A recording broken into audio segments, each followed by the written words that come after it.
فتح خان بړیڅی یو پاچا و. د دې پاچا نوم اسلم خان او په خټه بړیڅی و. پایتخت یې کلابست یعنی قلعه بست و چې د کندهار د ښار د لمر لوېدو خواته تقریبا 40 کروه بیرته دی. د دې پاچا یو وزیر و. کارونه د خدای دی، نه پاچا زوی درلود نه وزیر. یوه ورځ یوه ملنګ د پاچا د حرمسرای په دروازه کې حل کړه چې خیر راوړئ. د پاچا معاینې کور وویل چې ویش اور دې در ورسي په تاسې ډېرو ملنګانو. په یوه کې دونه تاثیر نسته چې خدای پاچا ته یو زوی ورکي او د ورځې نو 20 دروازې ته روډه مست ولاړ دي. مینځه راغله. ملنګ ته یې وویل چې بیبي داسې وایي. ملنګ وویل چې بیبي ولې؟ خدای به یې اسانه کي. دغه زما لکړه واخله، باغ ته ورسه. دغه لکړه د مڼو ونې ته ور وغورځوه. هر څو مڼې چې راولوېدې راټولې یې که، رایې وړه چې زه یې در دم کم. مینځې لکړه راواخیستله، راغله باغ ته د مڼو ونې ته یې لکړه ور وغورځوله. 18 دانې مڼې راولوېدې. مینځې مڼې راټولې کړې، رایې وړې ملنګ ته یې ورکړې. ملنګ ور دم کړې. نو یې ورته وویل چې ورې وړه بیبي ته یې ورکه، ورته ووایه یوه ته او پاچا وخورئ او دا نورې چې زړه دې دی هغه چاته یې ورکه، خدای به ټولو ته زامن ورکي. مینځې راواخیستلې، بیبي ته یې راوړې چې ملنګ داسې وویل. د بیبي هم یقین پرې راغی. یوه مڼه دی او پاچا سره وخوړه او یوه یې مینځې ته ورکړه چې دا هم د پاچا سري ته ده او نورې د خپلې عملي نورو مندینیو ته ورکړې چې هر یوه دې یوه ماښام د خپل میړه سره وخوري. دغه نورو ښځو هم مڼې واخیستلې. هر یوې ماښام د خپل میړه سره یوه دانه مڼه وخوړه. د وزیر معاینه د مخه تر دې لابلار به وه. دا مڼه یې چې وخوړله غبرګه بلار به سوه. عمر دی تیریږي چې 9 میاشتې 9 ساعته 9 ګړیه تیر سوه. الله تعالی ټولو ته زامن ورکړه. په دغه سهار 18 نارې وسوې. د وزیر معاینه غبرګه لنګه سوه. یو زوی او یوه لور یې وزیږول. د زوی نوم یې پردل خان کېښو او د لور نوم یې بیبي رابعه کېښوه او د پاچا 2 زامن پیدا سوه. د اصلي معاینې د زوی نوم یې فتح خان کېښو او د مینځې د زوی نوم یې کرم خان کېښو. څه سر دې ګرځوم. دستي بیبي رابعه فتح خان ته په نکاح ورکړه. ښادي او خوشحالي ده. دا ښادي او نکاح چې تیره سوه، پاچا حکم وکړي چې د دغو ټولو هلکانو ښه تربیت او حفاظت کوئ. خو ټوله د خانانو زامن دي، په استراحت دي. چې لږ څه غټ سوه، فتح خان او کرم خان او دا نور راته 58 هلکان ټول سره همزولي دي. یو ځای سبق وایي، په یوه سلا سبق ته ځي او په یوه سلا رخصتېږي او ټول یو ځای ډوډۍ خوري، یو ځای لاسونه مینځي. ها خو ټوله غټ سوله. بچه مرده زلمیان سوله. مینځه چې لاسونه ورپرې مینځي، اول د فتح خان لاس مینځي، بیا د کرم خان او بیا د نورو یارانو دا. او که موچڼې ورته سموي هم لومړی د فتح خان، بیا د کرم خان او بیا د پردل خان او بیا د نورو یارانو دا. خیر هلکان ټوله سره همزولي دي. پر یوه هاڼ دي، ټوله په یوه سلا ګرځي، لکه ورونه یو تر بله سره ګران دي. یو ورځ فتح خان و پردل خان و کرمۍ او نور یاران یې د باندې په ښکار راوتلي دي. خپل ساعت تیروي. که ګوري د مازدیګر وخت دی. ښځو د ولې څخه منګي ډک کړي دي او خپلو کورو ته یې وړي. یو وار د کرمۍ ورته پام سو. ویلې فتح خانه راسئ چې د دې ښځو منګي په ګټو ورمات کړو چې پر دوی دا اوبه څنګه بهیږي، سیل به یې وکړو. فتح خان ویل ښه دی. بس دستي ټولو هلکانو ګټې ډبرې واخیستې. کړپ کړپ د ښځو منګي ور مات کړه. اوبه یې تویې سوې. ښځې لندې خیشتې سوې. په دا سبا ښځې راغلی. پر اسلم خان پاچا یې عرض وکړي چې فتح خان داسې کار کړی دی. پاچا ورته وویل چې زما دغه یو زوی دی، زه څه نسم ورته ویلی.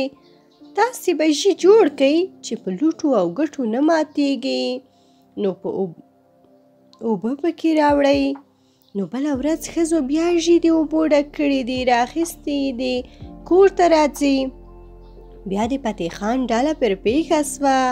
بیا کرمۍ ورته وایي چې فتح خانه راسه چې دغه ژي په غشو او لیندو ورسوري کو چې دا اوبه څنګه دارې وهي. بیا دوی غشي ورته ونیول، ژي ورسوري کړه. ښځې لندې سوې. ښځو بیا پر پاچا عرض وکړي. پاچا فکر یووړ چې د دې چاره یې څه، خو دغه یو زوی یې وه، هېڅ یې نه سوای ورته ویلی. وروسته یې هغه مینځه چې دوی ته یې ډوډۍ وروړه راویې غوښتله.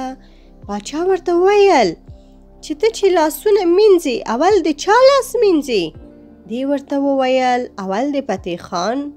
پاچا ورته وویل چې نن د فتح خان لاسونه اول مه ورمینځه، ښایي چې په دې باندې د ده عبرت سي او پوه به سي چې پلار مې خبر سوی دی، بیا به د ښځو منګي نه ورماتوي. مینځه چې راغله، په دغه ورځ د فتح خان لاسونه اول وار نه ور پرېوله، د پیردل خان لاسونه یې ور پرېوله. د فتح خان فکر ډېر بد سو، سر یې ښکته وځړاوه، ډېر خوابدی سو. کرم خان ورته وویل فتح خانه په دې پوهېږې؟ دا خو د ورکې جواب دی چې یعنې پلار دی وایي چې راڅخه ورک سه. فتح خان ورته ویل چې پای مو څه؟ کرمي ورته ویل چې پای دې دغه دی چې ځینې ولاړ سه، مه پاتېږه، سبا به په خوله درته وایي ټوله همزولې به راباندې خاندي.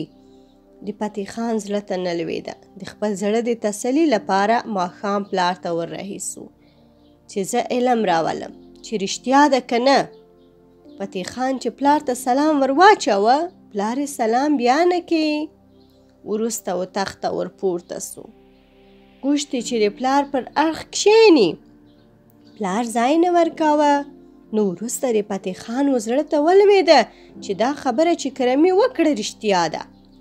نو په دا سهار فتح خان هم دستي حکم وکړي چې ډېر پاخه سراجان چې ښه زینان جوړوي رایې ولئ، چې زینان را جوړ کړي. خو سراجان یې راوستل. ورته ویې ویل چې 80 ښه زینان را جوړ کړي او نور د آس سامان په همدغه هفته کې له تاسې څخه غواړم. سراجانو هم په دغه هفته کې 80 زینان، 80 ملونه او نور سامان ور برابر کړي. رای وړ. بیا فتح خان حکم وکړي چې ورسئ د کمند څخه 80 داسې آسان راولئ چې خاورې پر شاور ودوړوي او دغه آس شاور یږدوي. هغه خاورې تویې سي، یعنې چې بې سده ښه مست آسان وي. دغه آسان یې دستي راوستل. فتح خان پر خپلو یارانو غږ وکړي چې په نیمه شپه کوچ دی. تر دې مابین یې بیبي رابعه ته سړي ور ولېږي چې فتح خان ځي، راځه. سړی چې راغی، بیبي رابعه د کلا پر سر ولاړه ده. سړي ناره پر وکړه که کوترې د کلا پر سر کوترې. فتح خان وای یا مې خوري یا راوځه دروازه که دړې وړې. چې یعنې فتح خان وایي چې زه ځم، که را سره ځې خو ښه، که نه وي زه ولاړم. خو دې جڼه جڼه کړه. سړی بیرته راغی چې هغې جڼه جڼه کول. زړه یې لکه چې نه غوښت. ده ویل ښه دی چې ماښام ځو، د دې پر کلا به ورسو، را راهي به یې کو. لنډه دا چې نیمه شپه سوله. دننه په ښار کې نغاره وډنګېدله چې کوچ. د فتح خان پلار اسلم خان دا نغاره واورېده. پوښتنه یې ځینې وکړه چې دا څه نقل دی؟ چا ورته وویل چې فتح خان ځي، پلار یې دغسې راوغورځېدی چې دا یو زوی مې دی، ولې ځي او څه سوي دي؟ څو چې راغی که ګوري آسانې ټوله زین کړي ولاړ دی. شپېته سره زلمیان د ګامه ولاړ دي، اوس پرېدو ته ګوري. پلار چې دا حال ولید ناره یې وکړه، څکي څکي دا هوډي فتح خان څکي. پر نیمه شپه یې نغارې وډنګولې، لویه خدایه خان پر کوم لوري واته کی. خو فتح خان ته یې وویل څه کوې زویه، څه سوي دي، چیرې ځې؟ ده ورته ویل چې څه مې کوې، ما او خپل کار سره پرېږده. وروسته فتح خان د ګیلې پر ډول پر پلار دا ناره وکړه، ما سلام در واچاوه رابیا دې نه کوي چې پر تخت در وختم ځای دې رانه کوي. پلار یې په جواب کې ناره پر وکړه، په یوه لاس کې مې جام په بل کلام دی. اسلم خان خو مې په تیر ویل پښیمان دی، چې یعنې زه پر هغه پښیمان یم چې سلام مې در بیا نه کوي او تخته مې پرې نه ښولې او یا مې مینځې ته څه خبرې کړې وې. خو پلار چې هر څه زارۍ ورته وکړي چې مه کوه زویه مه ځه، خو فتح خان نه پاتېدی. او بس فتح خان او نور ټول یاران یې راسپاره سوه. تر دې مابین مور خبره سوه چې فتح خان ولاړ، مور یې راغله، د کلابس دروازه یې ورته ونیوله چې زوی مې راڅخه تېر نه سي، زه به یې د آس تر ملو ونیسم. فتح خان خبر سو چې مور دې راغلې ده، په پلانۍ دروازه کې ولاړه ده، نه دې پرېږدي. د کلابس دوې دروازې وې، فتح خان پر بله دروازه ځینې ووت. چې مور یې خبره سوه چې فتح خان پر بله دروازه ووت، نو یې ناره وکړه، که دوی دي لویه خدایه کلابس دروازې دوی دي.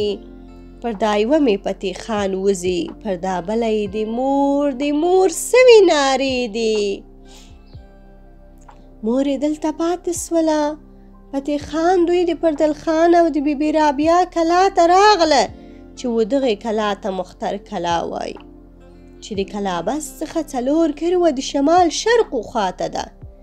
دلته د فتح خان پلار څو کسه غټ غټ د بړیڅو سپین ږیري د مختر کلا ته ور ولېږل چې تاسې ورسئ پر مرکه سئ چې ګوندې راوګرځي. سپین ږیري چې راغله فتح خان ته یې نصیحت وکړي چې مه کوه، د پلار یو زوی چې ته هم ولاړ سې نو دا ملک چا ته پرېږدي یا نه به ځې. خو هر څه نصیحت دی چې ورته وکړي پښتون وه. فتح خان ورته وویل چې هیڅ کله نه پاتېږم ځم. سپین ږیرو وویل ښه دی چې ځې نو د مکې شریفې و خواته ولاړ سه. ده ویل هرې خواته چې ولاړم مګر نیت مې وهند ته دی. سپین ږیري بیرته راغله، د فتح خان مور و پلار ته یې ویل چې نه پاتېدی. مور چې دا خبره واورېدله نو یې ناره وکړه، که اور ګډ کړي د بړیڅو په سپین ږیرو، مرور یې په خوله نه کوي، لا د لاسه ورښیي هغې ملکونه. لنډه ده چې فتح خان راغی، پر بیبي رابیا یې ناره وکړه، که پوڅي دا رابیا خولګۍ مې پوڅي، په تیزي د هند ولور ته دغه ګل رابیا مې زیږېدلې اوسي. رابیا چې دا ناره واورېده نو دی پر فتح خان ناره وکړه، که زوړانګې د کورنګ ورځې زوړانګې، که زوړاندې د کورنګ ورځې زوړاندې، پتې چې زی د هند ولور ته دغه ګل رابیا مې زی تر تا دې وړاندې.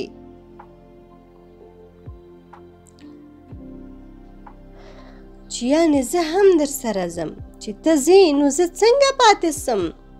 فتح خان سپور سو. دلته د فتح خان مور پسې راورسېده، پر بیبي رابیا یې ناره وکړه، که بلبلې رابیا ژېړې بلبلې، په تیزي د هند ولور ته په جلو یې لګوه دواړه منګلې. رابیا ور حمله کړه، د فتح خان د آس جلو یې په دواړو لاسو ټینګ ونیو چې مه ځه. د فتح خان لږ څه زړه نری سو، غوښتې چې ښکته سي او پاتې سي. د مینې ناز دی، اغېز یې پرې وکړه. کورمي چې فتح خان ولید چې پاتېږي نو یې ناره پر وکړه، که تاک دی د هندوستان پر سر کې تاک دی، په تیزي نه راستنېږي. اچولی د بیبي رابعه طلاق دی. چې یعنې تا خو طلاق اچولی دی، څنګه به پاتېږي؟ فتح خان فکر وکړ چې ښه وایي، خو بیرته پر آس سم سو. غږ یې وکړ چې سپاره سئ. ټوله یاران پر آسانو سپاره سوه. بیبي رابعه فتح خان تر شا سپره کړه. دلته بیا د رابعه مور ناره پر وکړه. فتح خان لاس په خپل زړګوتي کېږده، که رابعه در سره ځي پر دل را پرېږده. خو فتح خان په چرت کې سو چې څه وکم. کرمي بیا فکر وکړي چې پر دل خان پرې نږدي، ځکه چې دغه هغه غښتلی سړی دی. نو یې ناره پر وکړه. لاس مې پر خپل زړګي دی ایښی، هم به یې کېږدم. دا پر دل که ناوکۍ ده زه به یې پرېږدم. چې یعنې که پر دل خان نجلۍ ده، خو زه به یې پرېږدم. مګر زموږ هغه توریالی ملاتړی ورور دی، دی څنګه پاته سي؟ دلته پر دل خان ته غیرت ودرېده. پر کرمي ناره وکړه، که اوتر کړم نن دا ستا نارې اوتر کړم. د دې لور به پاتې نسم، مګر خدای پر مصرۍ توره برابر کړم. فتح خان وویل چې زه یې هم نه پرېږدم. بس فتح خان او نور یاران یې را رهي سول. خو ناوخته دی. د مختر د کلا څخه لږ څه بیرته یو باغ دی. دلته یې واړول چې شپه تېره سي، سهار به ځو. خو دغه شپه تېره سوه. سهار وختي د رابعه همزولې راټولې سوي دي چې درځئ چې ورسو دغه استری دید خو د رابعه سره وکو. خو اویا اتیا ښځې دي، ښې ښې پیغلانې دي چې سترګې نه پر روڼېږي. دا د سهار وختي په باغ را کېوتې. بیبي رابعه ته راغلې، سره کښېنستې. یو ګړی یې مجلس سره وکئ. وروسته بیبي رابعه ورته وویل چې ورسئ یو ګړی په باغ کې وګرځئ، خپل سیل واټنونه وکئ. دوی هم راولاړې سوې، خپل سیل واټنونه کوي، شاوخوا ګرځي. فتح خان کرمۍ راوغوښت. کرمي ته یې وویل چې ته ورسه د باغ پر دیواله کښېنه، تر هغو پورې ګوره. پام کوه چې دې نجونو ته غږ ونه کړي، په نشه کې ور ونه خېژي، څو دوی خپل ساعت تېر کړي. هر وخت که کور ته تلې نو پر ما غږ وکړه. کرمي ویل ښه دی. کرمۍ راغی، د باغ پر دیواله کېناست. نجونو چې اټن واچوه، بازۍ کوي. کرمۍ ورته ګوري، خوند یې ورکوي، خو د توانه یې ووتله. نور څه یې نسوی کولی. دستي راغی، پر فتح خان یې ناره وکړه. سر د سره پلنګه هس کړه فتح خانه، لویه خدایه سیلاني بلبلې والوتې د باغ. فتح خان پر خپلو یارانو غږ وکئ چې درځئ. یوه نجلۍ چې خوښه مو سوله، د آس تر شا یې سپره کئ. دستي ټولو یارانو 950 پیغلې نجونې خوښې کړې. هر یوه تر شا پسې سپره کړه، که په رضا وه که په زور وه. فتح خان و رابعه هم پر آس سپره سوه. د دغه ځایه ټوله یاران را کوټ سوه ولاړه. و اسلم خان ته حال ورغی. خلکو عرض پر وکئ چې فتح خان داسې کار وکئ، زموږ نجونې سیلاني ورغلې وې، ټوله یې بوتلې. باچا وویل چې زما په واک کې نه کښېوځي، زما یو زوی و راڅخه ولاړ، هر څه چې مې وکړه نه پاتې دی، نو څه وکم؟ اوس هم هغه ټولې پیغلانې وې، خپل میړونه یې پیدا کړه، او تاسې هر یو د خپلې لور یا خور زما څخه پوره ولور واخلئ. زیاته نو څه غواړئ؟ فتح خان دوی را رهي سوه. هله تر مازدیګره یې مزل راوکړي. بیا یو چیرې پر دشت واړول. فتح خان کرمي ته وویل چې ته نن شپه دلته یوه څانګه جګه که، سهار چې دا څانګه پر هره خوا نړېدلې وه، پر هغه خوا به ځو. کرمۍ راغی، یوه لښته یې پیدا کړه، رای وړه، یو ګوښه ځای یې څانګه جګه کړه. خو ماسخوتن سو، ټوله ستړي و بیده سوه. کرمۍ پر نیمه شپه راویښ سو، راغی و څانګې ته. که ګوري څانګه د مکې شریفې و خواته کږه او نړېدلې ده. کرمي څانګه د هندوستان پر خوا کږه کړه، بلکې قصدن یې ونړوله. نو راغی صبح صادق دی. پر فتح خان یې ناره وکړه، سر د سره پلنګه هس کړه فتح خانه، یو مې څانګه د هندوستان پر لور کږه ده. فتح خان چورت یوړ، غږ یې نه وکړي. کورمي بیا ناره پر وکړه، سر د سره پلنګه هس کړه فتح خانه، یاغې سوی هندوستان رایت ملکونه. فتح خان راپورته سو، سهار وختي دی، لمونځونه یې وکړه، که ګورې څانګه د هندوستان پر لور کږه ده. فتح خان وویل، کړه دې خدای دې یارانو درځئ، مخ په هندوستان باندې کوچ دی. ټوله یاران یې تیار سوه، مخ د هندوستان پر خوا را رهي سوه. هله هله هله هله تر مازدیګره یې مزل وکئ، دا د یو چیرې و یو کشت ته نږدې واړول. شپېته سره آسان یې ایله کړه، زینان یې واخیستله وکښېوته. کښتو ته یې وشړل چې ماړه سي. د دې کلي خلک ټول په اتفاق وه، ډېر ښه اتفاق یې وه. دستي آسان ګرد راټول کړه، بیرته یې ورته راوستل، په خپلو کښتو کې نه پرېښوله. فتح خان وویل چې د آسانو د ایله کېدو څخه زما مقصد دا و چې ما د دې خلکو اتفاق او بې اتفاقي معلوموله.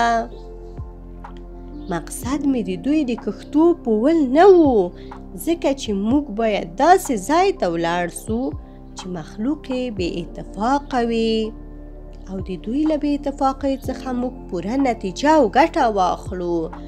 موږ باید تل په اتفاق یو، ټوله یاران خپل ځانونه یو تن وبولو، او بې اتفاقي ډېره بد شی ده. خیر سهار بیا راکوچ سو، هله هله هله ګرده ورځې مزل وکړي. ماسپښین قضا مازدیګر غټ یې بیا په یوه کلي کې واړول. بیا یې آسان ایله کړه چې څړ وکړي. دا کلی هم په اتفاق وه. بیا یې آسان ټوله غوټه ورته راوستل. څوک یې په خپله مځکه او کښت نه پرېږدي. خیر سهار بیا راکوچ شو. دا دی د هند په علاقه کې په یوه کلي کې واړول. آسان یې ایله کړل، د دې کلي خلک بې اتفاق او بالرغو عالم دي. یو یې آس د خپله کښته وباسي، د هغه بل په کښت کې ایله کړي، او بل یې د بل کښته وشړي. خیر آسان یې ماړه سو، بیرته یې آسان راوستل. فتح خان و کرمي و پردل خان ته وویل چې زموږ ځای همدا دی، دلې به اوسو. ټولو یارانو یې ورسره خوښه کړه چې هوکې دا کلی بې اتفاقه دی، اتفاق نه لري، نو زموږ همدغه ځای وړ دی. څو چې قوه پیدا کوو، په دغه کلي کې یوه ټینګه کلا وه، خورا جګ جګ دیوالونه یې وه، ډېره محکمه وه. یوه دروازه یې وه، دا هم تړلې وه، خورا یې محکمه ټمبه کړې وه. لوی لوی غټ غټ تیران یې ورته درولي وه. فتح خان وویل چې دا کلا به په څه چم خلاصه کو چې موږ پکښې واوسو. کرمي وویل چې زه به ورسم، ورغږ به کم، دروازه به را خلاصه کړي، که یې نه را خلاصوله نو بیا به ګورو. فتح خان ویل ښه دی. کرمي راغی، دروازه یې ورپورې وهله، دروازه نه خلاصېده.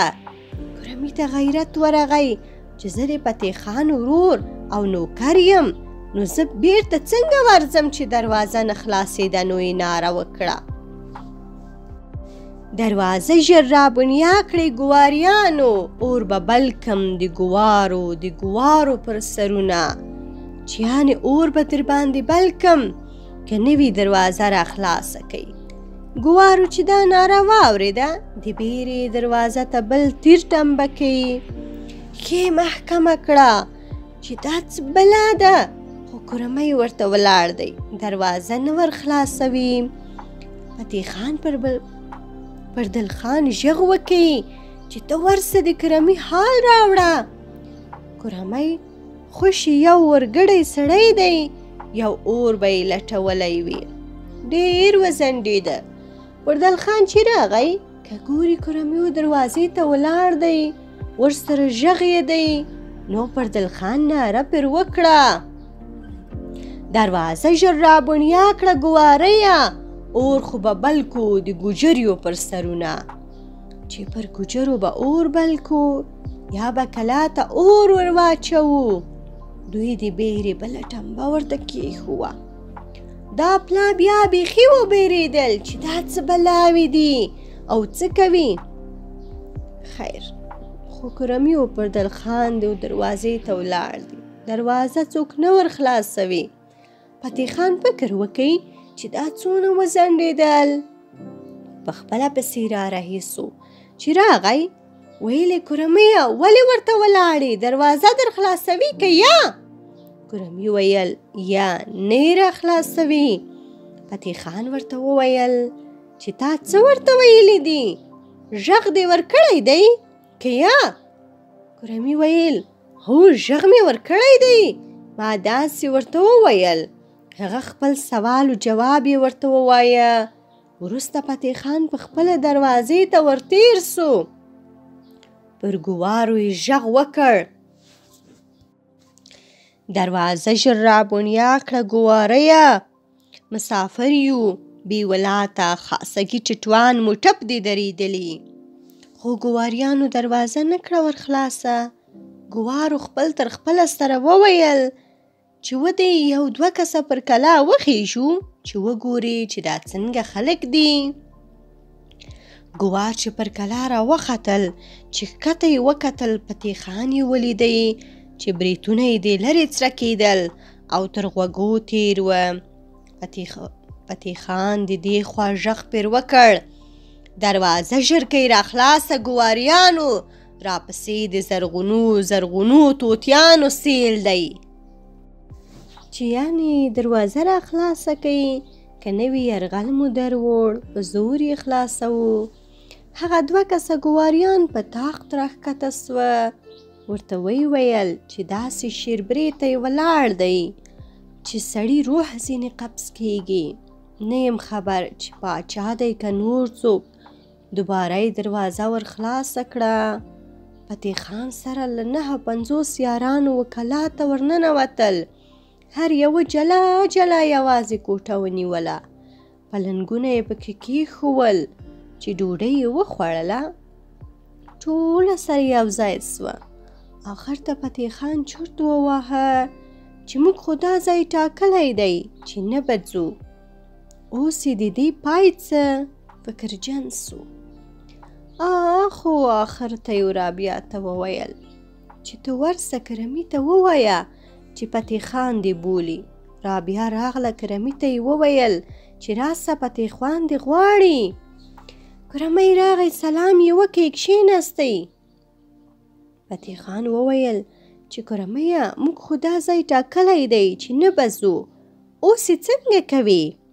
کرمي ورته وویل چې زه نه پوهېږم، ته به یې په خپله بند تړې. فتح خان کرمي ته وویل چې ته ورسه ګرده یاران راټوله که چې سلا ورسره وکړو. کرمۍ ولاړی، پردل خان د فتح خان اخشی او نور یاران یې ټوله راوستل. فتح خان یارانو ته وویل چې دا به څنګه سي؟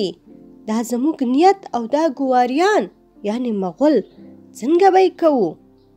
ټولو یارانو یې وویل چې خوښه ستا ده، هر ډول چې یې کوئ زموږ در سره خوښه ده. او بس فتح خان ورته وویل چې باني او چم خم نه دی په کار. سهار ورته ووایاست چې د کلا څخه ټوله ګواریان ووځي، که نه وي بیا مو ګیله د زیانه. خو شپه تېره سوه. سهار سو، کرمۍ راغی. ګواریانو ته یې وویل چې تاسې به چټک نن د کلا څخه وځئ، کلا را ایله کئ. ګواریان هم ناعلاجه سوه. کلا یې ور ایله کړه. ټوله ووتل، پر یو دشت یې واړول. فتح خان دوی په کلا کې پاته سول. ګواریان سره راټول سوله. راغله پر شمس الدین پاچا یې عرض وکړي چې داسې یو شیربریتی ځوان دی او نور ډېر توریالي ځوانان هم ورسره دي. موږ یې د کلا څخه په زوره وایستلو، کلا یې راڅخه ونیوله، دوی پکښې واړول. پاچا فکر یوړ چې په هیڅ بند نه دي. نو پاچا فکر وکړ چې د دې څخه به یوه لویه شخړه جوړه شي. نو یې ګواریانو ته وویل چې پرېږدئ، مسافر دي، حق لري، تاسې ته به بل ځای درکم. ګواریان یې راضي کړه، بل ځای یې ورکې. ګواریانو ته یې وویل چې تاسې به د دوی ډوډۍ کوئ، پخلا کوئ به یې. څو شپې بعد ګواریانو د فتح خان دوی ډوډۍ وکړه. په ورځ فتح خان دوی د دوی ډوډۍ وکړه، سره خوشحاله سوله. یوه ورځ کورمي ګواریانو ته وویل چې ستاسې څخه د کاله څو محصول او غم اخلي؟ ګواریانو ویل 2,000 روپۍ د کاله غم راڅخه اخلي. کورمي ویل د دې پلا چې سپاهیان راسي محصول اخلي ما خبر کړئ، زه به مو ځینې خلاص کم. دوی ویل ښه دی. بله ورځ فتح خان ته همدغو ګواریانو وویل چې زموږ او د دغه بل کلي سره بدي ده، هغه مو هم سکه تربرونه دي. که ته دونه را سره وکې چې موږ او دغه کلی سره جوړ کې، چې بیا بد نه را سره کوي، ډېر به ښه سي. موږ به تر ابده ستا خدمتګاره یو. فتح خان ویل ښه دی، دستي یې پر یارانو ژغ وکئ. آسان یې زین کړه. دا د یو دې بل کلي ته راورسېدل. د کلي سپیانو پر رایله کړه ورته غاپي. کرم خان ناره پر وکړه، سپي در تم کړئ ګواریانو لویه خدایه، پر دې لارې د پتې سپاهیان تېرېږي. نو خو د ګواریانو راغله، سپي وشړل چې دا میړونه دي، ډېر عزت یې وکئ. د هر یوه څخه یې جلا جلا آس ونیو. ټوله شپېته سره یاران ښکته سوه. ګواریانو ډوډۍ ورته راوړه. ډوډۍ یې چې وخوړه، فتح خان ورته وویل چې زموږ به یو ناز اخلئ. ګواریانو ویل پر غبرګو لیمو، هر څه چې وایاست موږ یې منو. فتح خان ورته وویل چې ستاسې او د دې کلي خو سره بدي ده، نو موږ ټوله په مرکه راغلي یو. تاسې به دوباره بیا بد نه سره کوئ. دوی ورسره قبوله کړه. ویلې ښه دی. وروسته فتح خان دوی را رخصت سول. کرمي فکر وکئ چې که دغه ګواریان پر خپل قول ودرېده خو ښه، او که ونه درېده بیا یې بد ورسره وکړه، نو په موږ کې څه پاتې شول؟ یا د دې خلکو عمري چاره په کار ده. نو خود کرمي د فتح خان په غلا د بېسودۍ دارو پیدا کړه. بیرته راغی و دې ګوارو ته یې وویل چې موږ او تاسې مجلس سره ونه کوي، راسئ چې یو د مسافرۍ چلم سره ډک کو ویڅ کوو. خو کرمي چلم ور ډک کئ. دا دارو یې پکښې واچول. لنډه دا چې ټولو ګواریانو چلم وڅکاوه، ټوله بېسوده سوه. کرمی پر لا ولاړ سو، ټوله یې مړه کړه. وروسته په فتح خان دوی پسې راغی. نو یې پر فتح خان ناره وکړه، ما یو داسې تړون وکئ لویه خدایه د قیامت تر ورځې پورې، چې یعنې ما ټوله مړه کړه. ټوله ځینې بېغمه سول. کرمي و ګوارۍ ته وویل چې ما داسې تړون وکئ چې تر قیامته پورې ځینې بېغمه سواست. د فتح خان فکر خراب سو، مګر کرمي ته یې څه نه سوای ویلی. ډېر برګران و. ویلې باره دغسې کار مه کوه. کرمي ویل له دې جهته مې مړ کړه چې ما ویل دوی به پر خپله وعده ونه درېږي، زموږ آب به کم کي. خیر د هغې کلي ګواریان چې پاته و ولاړه پر شمس الدین پاچا یې عرض وکئ چې داسې نکل دی. پاچا فکر وکئ چې خبره او شخړه ډېرېږي، نو یې خبره پټه واچوله. و فتح خان ته یې خط راولېږئ چې دغه شاوخوا مځکې ستا او محصول او غم هله در ایله دی، خو دغسې باره مه کوه. فتح خان ډېر باوجدانه سړی و، په ډېر شر نه و خوشحاله، خو هېڅ جواب یې ورنکړ. بله ورځ محصلانو ګواریو ته راغله، غم ځینې غواړي. ګواریان راغله کورمي خبر کړي چې راسه هغه د سپاهیان راغلی دي، څه جواب یې کوي؟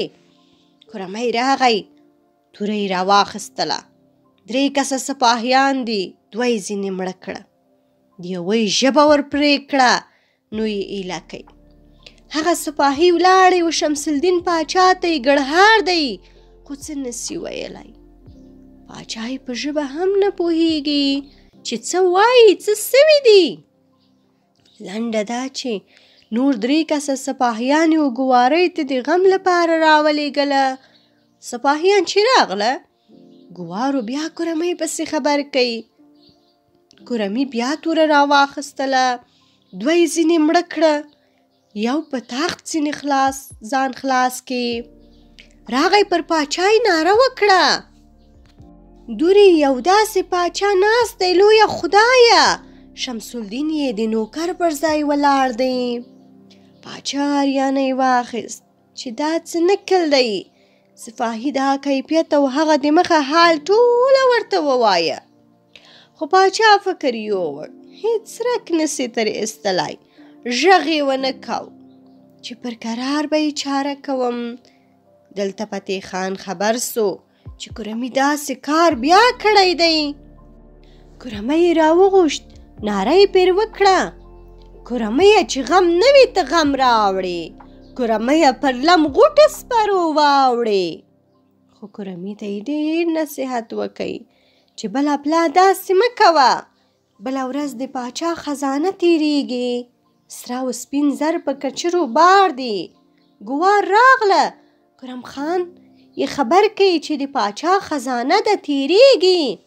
کورمي د فتح خان په پټه توره راواخیسته، راغی د خزانې پر کاروان یې ناره وکړه، دا کاروان د شمس الدین په طلا بار دی، دغه ټول د بړېڅانو کوکۍ ښار دی.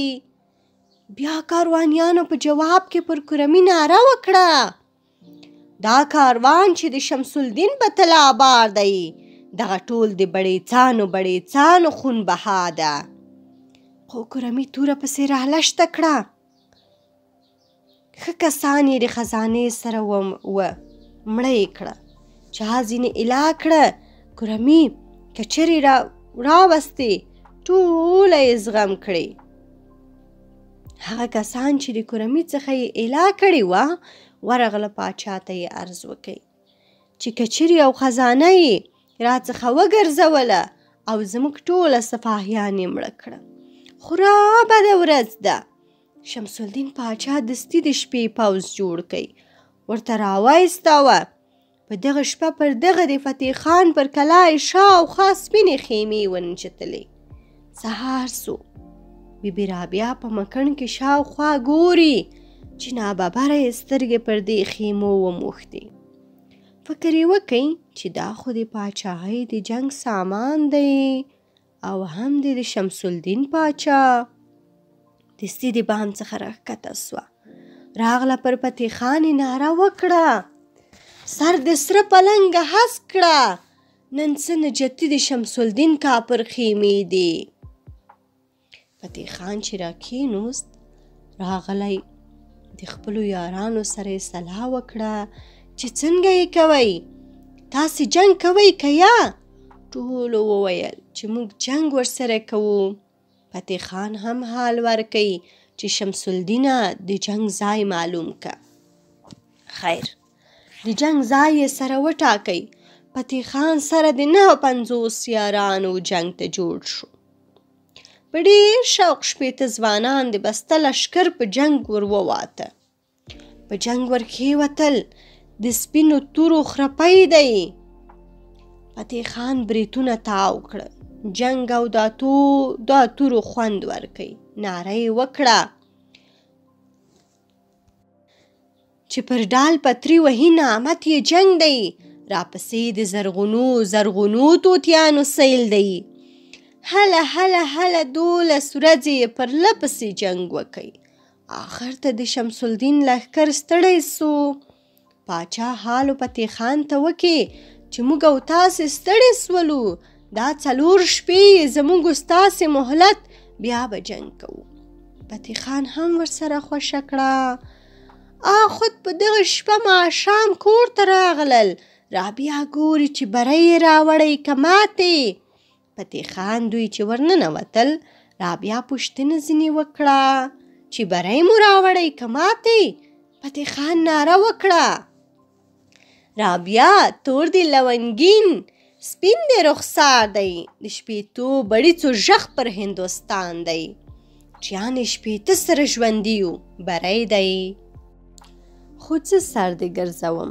5مه ورځ بیا فتح خان سره له نورو یارانو جنګ ته راووتل. کرې ورځې جنګ وکئ، آخر ته د پردل خان پر لاس د یو دشمن توره برابره سوه. په اوږه کې لاس ځینې پرې کوي، خو تر ماښامه یې جنګ وکئ. هر څو چې دښمنان وژلي وه، وژلي به یې وي. خو ماښام کور ته راغلل. رابعه چې ورته وکتل، د پردل خان یو لاس دی. نو یې پر فتح خان ناره وکړه، که یک رنګ دی د فتح خان سپاهیان یې رنګ دی، دا پردل لالا مې ولې خدایه ولې په یو څنګ دی. لنډه ده چې شپه تېره سوه. سهار بیا جنګ ته ټوله وواته. ګرده ورځ یې جنګ وکې داسې د خرپ تورې ووهلې چې د شمس الدین پر لښکر یې اور بل کوي. مګر پردل خان په یوه لاس ضعیف سوی هم و، خو بیا ټپي سو. پردل خان کورمۍ په شا پورې ټینګ وتاړه، آس یې په ځان پورې شاتوري وتناو کې. ماښام کور ته راغله. رابعه چې د خپل ورور آس ولید، نو یې ناره وکړه، خدای دې خیر کې فتح خانه کرم خانه، د پردل نیلی کوتل را معلومیږي. خیر ماښام دی، پردل خان یې ښکته کوي. ټول ښکته سول. یو ګړی چې وسو، پردل خان په عذاب سو. خو لنډه دا چې په دغه شپه شهید سو. خدای دې وبخي. سهار بیبي رابعه وویل چې زه خپل مړی د باندې نه ښخوم، د دښمن ملک دی، دلې کور پر خپل پلنګ ږدم. دوی هم ورسره خوښه کړه. نو یې د پردل خان نس چیرې کوي. شیان یې ځینې وکړله، پاک یې پرېوی، نس یې د لونګو ور ډک کوي.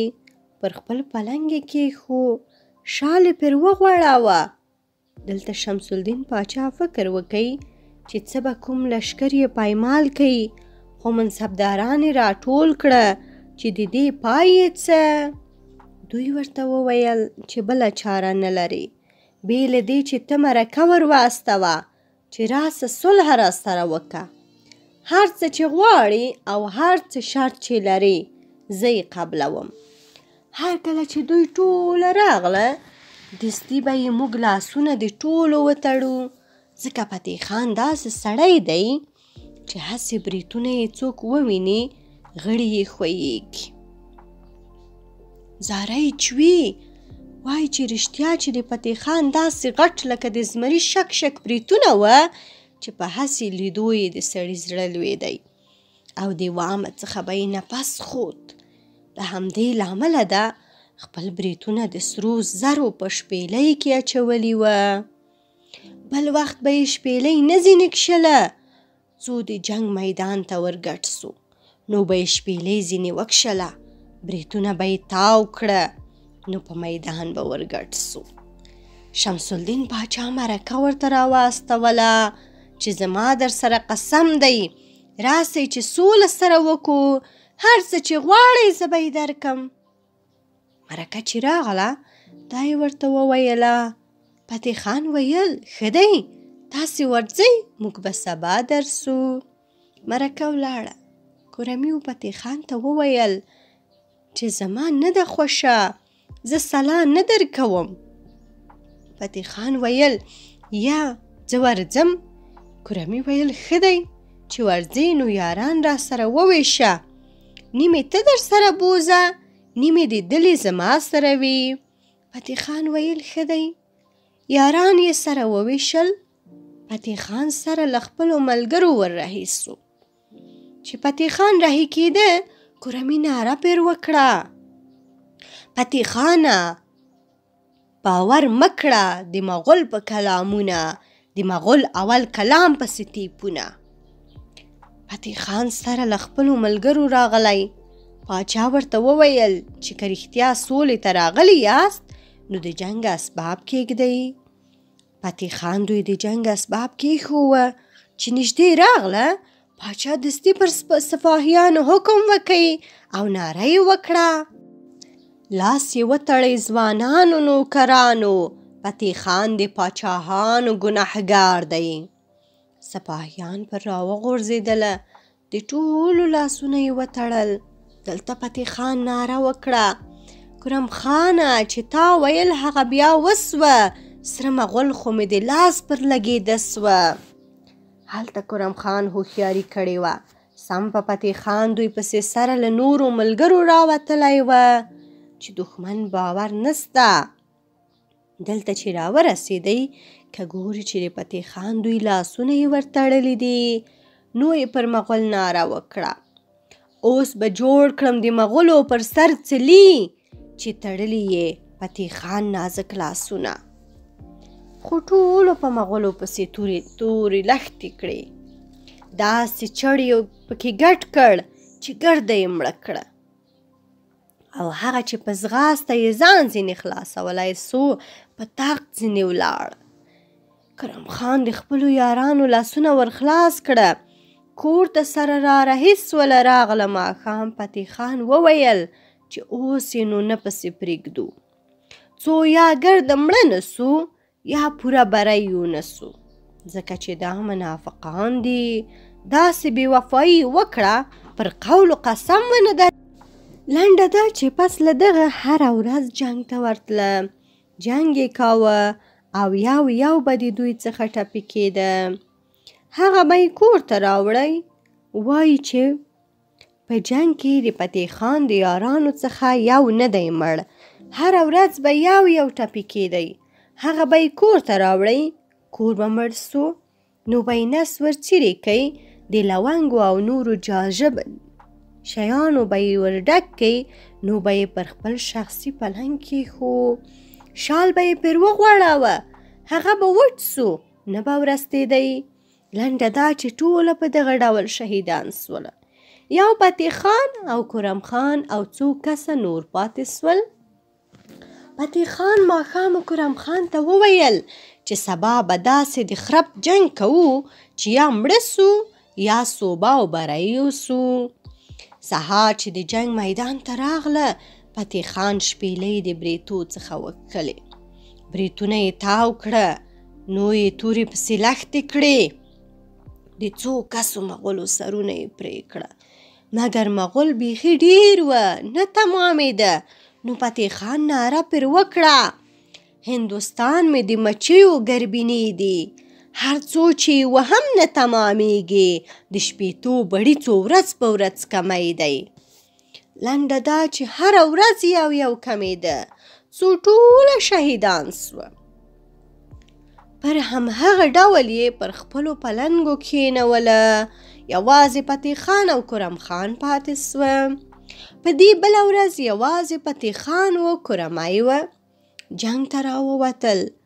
جنګ ته یې پیل وکړ خو مغول پر ډېر سوه. کرم خان راټول سوه. کرم خان یې وواهه زخمي او ټپي کړ. کرم خان چې یې وواهه د ناره وکړه که وخورئ دا د سر کسي مو وخورئ، که ما مړ کئ دا زما بادار ژوندی دی. چې یعنې که مو زه ووهلم بادار مې ژوندی دی. په سرو به مو مځکه ډکه کي. خو دی ولوېدی. دلته فتح خان ناره پر وکړه آفرین کې پر دا هسې نوکر باندې ځان یې واچوه د دې بادار دې وړاندې. خو فتح خان په یوه سر د تورې زور ورښکاره کوي چې کرم خان را څخه پاتې نسی. خو مغول یې د تورې په زور سره تیتو پرک کړه. کرم خان یې په شا پسې وتاړه. کور ته یې راوړ. خو کرم خان هم شهید سو. پر هغه ډول یې پر خپل پالنګ کښېنو. ماښام دی ورابیا ناست دی. خو بیده سوه. سهار فتح خان ستړی دی، بیده دی. پر بیبي رابعه باندې پښتني جوش او د ملت جذبې غلبه وکړه. نو یې پر فتح خان ناره وکړه: سر د سره پالنګ هست کړه فتح خانه. رابعه ګلې پونده ورته کړه سپره سوه. یعنې یاران خو ټوله مړه سوه، نو موږ څه کوو چې ژوندي یو؟ درځه جنګ ته زه هم در سره ځم. فتح خان چرت یووړ. رابعه بله ناره پر وکړه: سر د سره پالنګ هست کړه فتح خانه. رابعه ګلې پونده ورته کړه سپره سوه. یعنې زه دا یم ولاړم، اوس نو زه جنګ کوم، راځه راپسې. فتح خان دستي ملا وتړله، توره یې راواخیستله. رابعه فکر وکړ چې فتح خان یوازې دی. دا دې څه بد کار وکړ چې جنګ ته یې یوازې ور وباسم. خو پښیمانه سوه. ناره یې پر وکړه: زه عورته ملامته لویه خدایه، وجلو ته دې ولاړه یم رویداره. چیانې یوازې مه ځه. بیا فتح خان ناره پر وکړه: که تتي د ګواریو څانګې تتي، یا مې خور یې یا مې مور یې، څو یې نه کړم په دا سپینه سینه پڅي. خو رارهي سو. تر یو ځایه چې راغی، بیا یې ناره پر رابعه وکړه: که ښه که رابعه نجل که له ما ښه که، دا جنګي زغره د مخې لره راوړي. رابعه فکر وکړ چې ځي نه پاتېږي. نو یې ناره پر وکړه: فتح مې یار پر دل مې ورور دی. څوک چې داسې یاران وخوري، هغه نجل که ښایسته وي مخ یې تور دی. رابعه ویل: په ما کې نو څه پاتې سول؟ د شپېتو بړیڅو څخه یو نه سو راپاتې. خیر، خو فتح لکه زمری یوازې د جنګ میدان ته راغلی. د جوشه یې ناره وکړه: یو که بوټي هندوستان مې بوټي بوټي، په سپیتانه کې خلاص نسي، اوس راواړوه د سپینو چړو موټي. فتح خان دوی ورځې پر لپسې یوازې جنګ وکړ. ډېر یې مړه کړه. ماښام کور ته راغی. بله ورځ بیا جنګ ته ووت. یوازې دی، د سپینو تورو خرپی دی. فتح خان ته د بېکسۍ او یوازېتوب ارمان ودرېدی. نو یې ناره وکړه: زموږ مرګ په سپینو تورو لویه خدایه، زموږ مرګ په سپینو تورو لویه خدایه، اسلم خان بابا مې ولې ناخبر دی؟ دی خو په جنګ کې دی. بیبي رابعه په کلا کې ده، فکر وهي چې دا وار به فتح وکړي که به یې ونه کړي. نو یې ناره وکړه: د فتح کورنګه نال به د زرین کم، که د دا وار فتح راوړي، زما میل به ستا د غاړې لونګین کم. فتح خان ماښام کور ته راغی. بیبي رابعه ولاړه سوه. شاوخوا پر وګرځېده. خپل امیل یې د غاړې څخه وکیښ.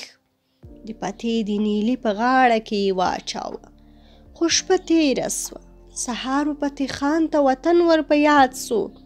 نو یې ناره وکړه: که پاخه دي لویه خدایه، د کندهار انار پاخه دي، اسلم خان بابا د خوري پر ما ترخه دي. سهار بیا فتح خان جنګ ته ور ووت. ستړی هم و، خو تر غرمې جنګ وکړ. د ماسپښین خواته ټپي سو، خو دښمن یې په ځان نه کوي پوه. مخ یې د کور پر خوا راونیو. کور ته چې راورسېدی، د کلا په منځ کې غوځار سو. په وینو کې لژندی. یو ګړی بعد روح د خدای په رضا وسپاره. شهید سو. خدای دې وبخي. رابعه راغله. د ده نسې هم څیرې کوي. پاکې پرېوی. د لونګو او نورو خوشبویي یې ور ډک کړي. پر خپل پلنګ یې کېنو. د خپل سر شال یې پر وغوړاوه. نو یې شمس الدین ته حال ور واستاوه چې راسه، اوس نو نارینه زمریان مو ټول شهیدان سوه. موږ کونډې او یتیمان پاتې سو. شمس الدین پاچا راغی چې کلا ته ورننوت، ورغی هر یو یې پر پلنګ لکه نر زمری بیده ولید. ډېر افسوس چې د فتح خان پالنګ ته راغی، شال یې ځینې پورته کوي، که ګوري په مېړني د سړي روح ځینې الوځي، بریتونه یې د سرو زرو په شپېلۍ کې نیولي دي. ډېر یې خوښ سو. نو یې د افسوس پر ډول ناره وکړه: فتح برید دې د سرو زرو په شپېلۍ کې، فتح برید دې د سرو زرو په شپېلۍ کې، ته لایق د مرګي نه وې فتح خانه، ته لایق وې د ډیلي د پاچاهۍ. وروسته یې بي بي رابعه ته هغه وطن چې مغول کوټ یا امان کوټ ورته وایي ور وباښه. دلته بي بي رابعه ناره وکړه: مغول کوټ به چا ورکړی و یتیمانو ته، دغه هم د فتح خان د تورې چوټ دی. شمس الدین پاچا ولاړ. بي بي رابعه هلته خپل شهیدان ټوله ښخ کړه، هدیره یې پر جوړه کړه او د دوی نجونې او هلکان یې یو د بله په نکاح ورکړه. خپل ژوندون یې کاوه. بس. تبصره: تر هرې نارې وروسته دا نارې خلک کوي: رابعه تور د لونګین، سپین د رخسار دی، د شپېتو بړیڅو ژغ پر هندوستان دی. دا تر یوې نارې وروسته وایي او دا تر بلې نارې وروسته وایي. د خدای شپې ورځې به وي، یاران به نه وي، د کندهار بازار به وي، سودا به نه وي. خلک دا نکل خورا په شرنګ کوي. نارې خورا اوږدې دي. مثلا وایي: که دوې دي دوې دي، د کلابس دروازې دوې دي، پر یوه مې پتې وځي، پر دې بله یې د مور خدایه د مور سوي نارې دي. یا که دوې ای دي، لویه خدایه کلابس هی هی هی، یو که دوې دي کلابس کلابس دروازې دوې دي، پر یوه ها مې پتې وځي هی هی هی، پر دا بله یې د مور خدایه د مور سوي نارې دي. بیا وایي: رابعه تور د لونګین، لونګین سپین د رخسار دی، هوی هوی هوی هوی، د شپېتو بړیڅو ژغ خدایه ژغ پر هندوستان دی. د نارو په منځ په آخر کې وای وای، هوی هوی هوی یا وی وی د وزن او نغمې لپاره ورزیاتوي.